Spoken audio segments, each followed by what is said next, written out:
नमस्कार।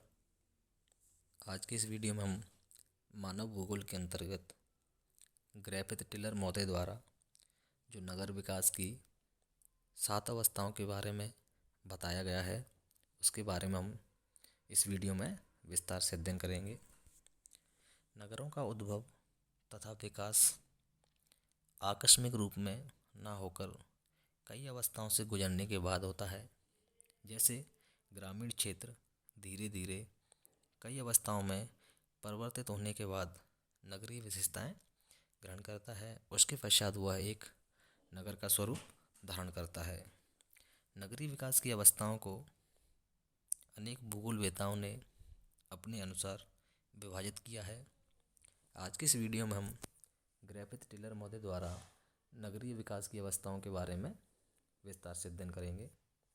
Griffith tiller महोदय ने सन 1949 में नगर विकास की 7 अवस्थाएं मानी, जिनमें पूर्व शैशव अवस्था, शैशव अवस्था, बाल्यावस्था, किशोरावस्था, प्रौढ़ावस्था, उत्तर प्रौढ़ावस्था एवं वृद्धावस्था।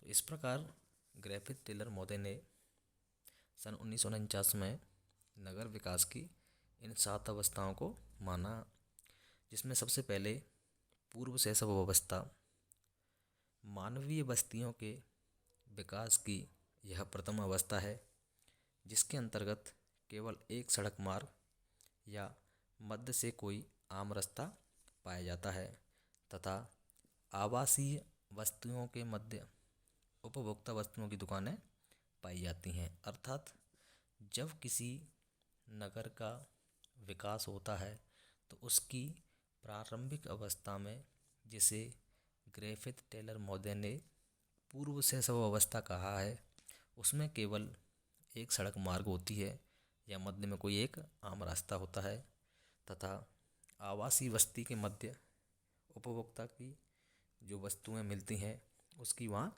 दुकानें होती हैं।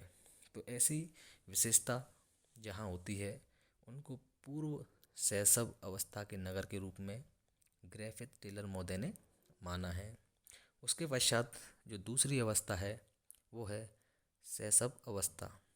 प्रारंभिक अवस्था के बाद धीरे धीरे यातायात मार्गों का विकास होता है तथा आवासीय स्थल मार्गों पर चौकारे या अन्य प्रतिरूप में विकसित हो जाते हैं। अर्थात पूर्व शैशव अवस्था के नगरों के विकास की जो अगली अवस्था है वो है शैशव अवस्था, जिसमें नगर के चारों तरफ या नगर के बाहर यातायात के मार्गों का विकास होता है, जिससे अन्य सभी प्रकार की गतिविधियों का संचालन होता है तथा नगर का विकास इनके साथ होता है।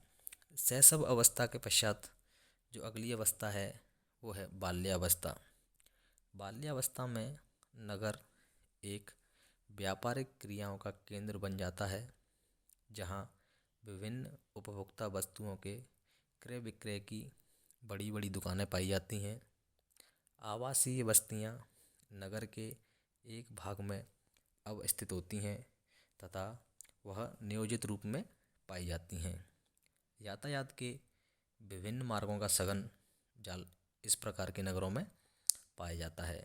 तो इस प्रकार की विशेषताएं जिन नगरों में पाई जाती हैं उनको बाल्यावस्था के रूप में नगर की विशेषता टेलर महोदय द्वारा दी गई है।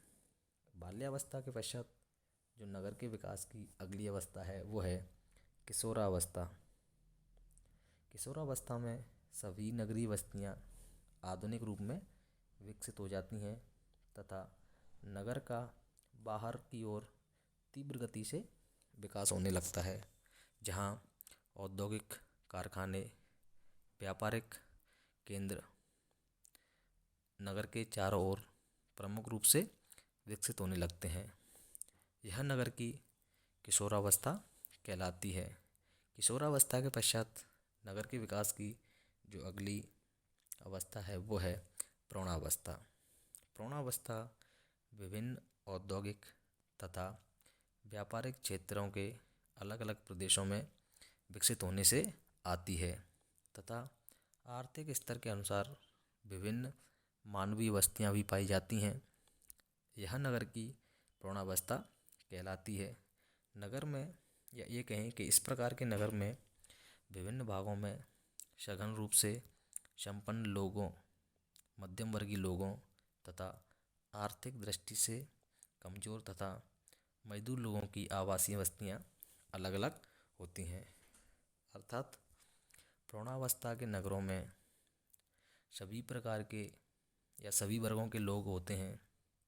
उनकी आवासीय बस्तियाँ अलग अलग होती हैं तथा प्रौढ़ावस्था के नगरों में औद्योगिक एवं व्यापारिक केंद्र विकसित अवस्था में होते हैं।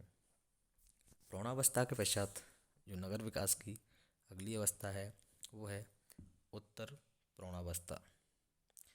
उत्तर प्रौढ़ावस्था या ये कहें कि जिस अवस्था के अंतर्गत नगर अपनी विकास की चरम अवस्था में होता है, अर्थात नगर उत्तर प्रौढ़ावस्था में अपनी चरम सीमा को छू जाता है तथा नगर के प्रत्येक क्षेत्र में आधुनिक तकनीकी के मकान तथा यातायात मार्ग पाए जाते हैं। यह नगर की उत्तर प्रौढ़ावस्था कहलाती है। इसके अंतर्गत नगर के एक भाग में औद्योगिक क्रियाएं तथा दूसरे भाग में व्यापारिक क्रियाएं तथा प्रशासनिक क्रियाएं नियोजित रूप से पाई जाती हैं तथा मानवीय अधिवास नियोजित रूप में नवीन क्षेत्रों में निर्मित होने लगते हैं तथा बहुमंजिलें इमारतें भी होती हैं। विश्व के प्रमुख शहर जिनमें टोक्यो, चीन का शंघाई, न्यूयॉर्क, मुंबई, ये सभी नगर उत्तर प्रौढ़ावस्था के नगर हैं। उसके पश्चात जो टेलर महोदय ने नगर विकास की अवस्थाएं बताई हैं, उसकी सबसे अंतिम अवस्था वृद्धावस्था है। जिस अवस्था में नगरों का विनाश होना शुरू हो जाता है, उस अवस्था को टेलर महोदय ने वृद्धावस्था कहा है। अर्थात वृद्धावस्था के दौरान नगर का विनाश होना शुरू हो जाता है। यह नगर की अंतिम एवं समाप्ति की अवस्था है। ऐसे नगर प्राचीन काल में निर्मित हुए थे जो वर्तमान समय में एक अवशेष के रूप में रह गए हैं। एशिया के समरकंद, बलख, बुखारा आदि नगर ऐसे ही हैं जो कि वर्तमान समय में अपनी वृद्धावस्था में हैं।